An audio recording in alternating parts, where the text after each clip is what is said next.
Taste the Daily. அண்மை செய்தி. திருவண்ணாமலை மாவட்டம் ஆரணி அருகே பள்ளி மாணவன் சக மாணவனை கத்தியால் குத்திய சம்பவம் பேரதிர்ச்சியை ஏற்படுத்தி இருக்கிறது. இது குறித்த கூடுதல் விவரங்களை செய்தியாளர் மோகன் வழங்க கேட்கலாம். வணக்கம் மோகன், கூடுதல் விவரங்களை வழங்கலாம். வணக்கம் சுரேஷ். திருவண்ணாமலை மாவட்டம் ஆரணியில் 10ஆம் வகுப்பு பயிலும் மாணவனை உடன் பயிலும் சக மாணவன் கத்தியால் குத்தப்பட்ட சம்பவம் பெரும் பரபரப்பை ஏற்படுத்தியுள்ளது. திருவண்ணாமலை மாவட்டம் ஆரணி அருகே துந்திரிக்கப்பட்டு கிராமத்தை சேர்ந்த 10ஆம் வகுப்பு மாணவன் அருகே உள்ள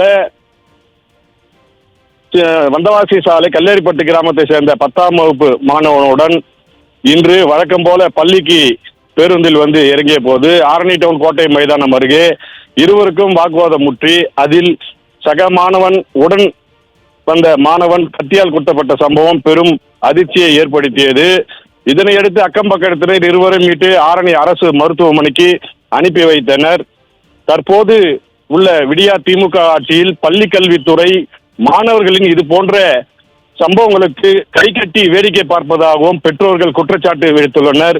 இதுபோன்று மாணவர்கள் ஒருவரை தாக்கிக் கொள்ளும் சம்பவம் தமிழகத்தில் பல்வேறு பகுதிகளில் அதிகரித்து வருகின்ற நிலையில் இந்த விடியா திமுக அரசு மாணவர்களின் பாதுகாப்பிற்கு எந்த விதமான பதிலும் அளிக்காமல் கைகட்டி வேடிக்கை பார்ப்பதாக பெற்றோர்கள் வேதனை தெரிவித்துள்ளனர். சுரேஷ்,